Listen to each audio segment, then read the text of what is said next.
At a time when real heroes seem harder and harder to find, it is an honor to introduce my friend Doug Foshee to the Texas Business Hall of Fame. Now, you might admire Doug's rags to riches story, or celebrate the fact that he's come full circle from a Texas Business Hall of Fame scholar to now being an inductee. Or you might even be in awe of what he's done as a leader in the energy industry. All of these are worthy accomplishments. But for me, they pale in comparison to Doug's character, to the deep sense of integrity and his faith. It is an honor and a privilege to welcome Doug Foshee to the Texas Business Hall of Fame. I have good friends now who only will tell me this now, that at the time I took that job, they thought I was crazy, that most people thought El Paso was going to fail. The stock price collapsed and the bonds were trading at cents on the dollar, and the company was in, I think, 35 countries, more than 20 industries, $25 billion in debt, and there was a moment in time when we were bleeding $1 billion a week. A huge fight for control. I tell people all the time, if you have your shareholders meeting in the George R. Brown Convention Center and 4,000 people show up, it's not because they're telling you you did a good job. In October of 2011, Doug Foshee was at the center of one of the largest business deals in U.S. history. His company, El Paso, was bought by Kinder Morgan for over $21 billion.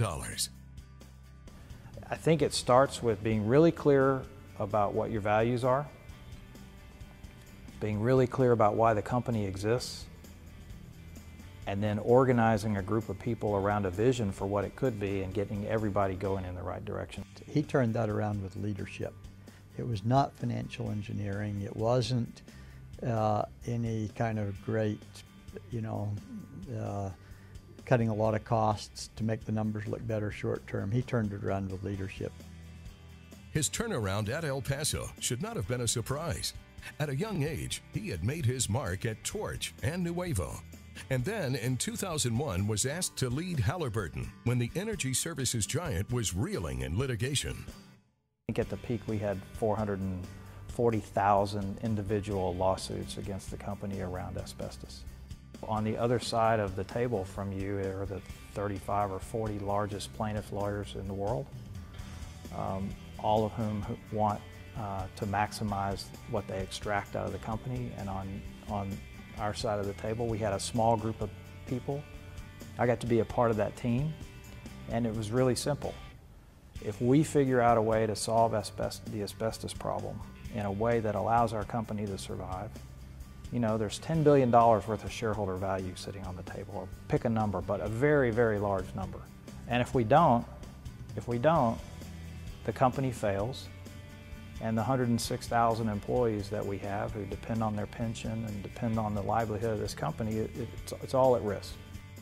Doug Foshee's journey in leading some of the largest energy companies in the world began and is still led by education and by mentors.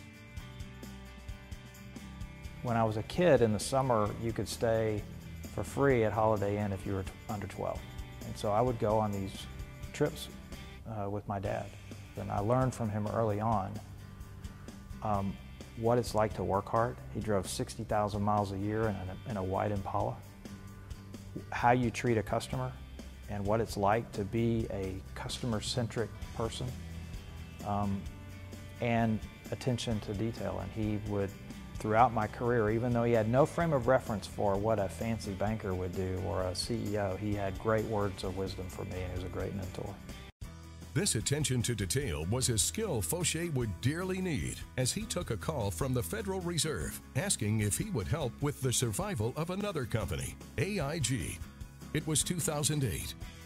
It was a little over a year of my life where I did El Paso during the day and AIG at night, and then AIG during the day and El Paso at night, and wasn't home a lot, didn't get to see my family much, but it was also very fulfilling because in the end, the U.S. taxpayer is going to make a profit on their investment in AIG.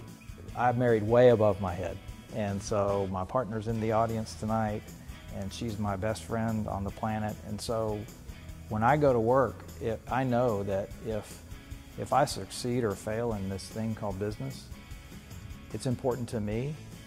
It's really not important to her. And more importantly, you know, my kids are probably sitting in the audience hearing all this stuff about me going, you know, blah, blah, blah. You know, they just want to know if I'm going to be home tonight and be able to make it to their sports game and all the things that they should be worried about. So yeah, family my nuclear family is the most important thing in my life. Foshee has also served on the board of Rice University with fellow trustee Jim Crownover.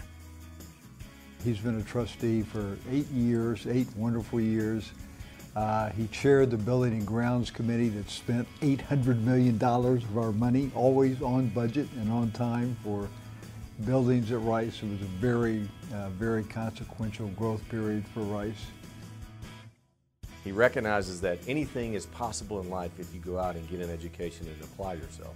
And so I know he's very, very passionate about that. I know that not only in his own family, but exterior, you know, with KIP and these other things he's involved with, small steps and things, that he's walking the walk, as I call it. He's given his time and resources to programs that help kids, underprivileged kids, go out and get an education so that they have as much opportunity as he had coming from a middle-class family.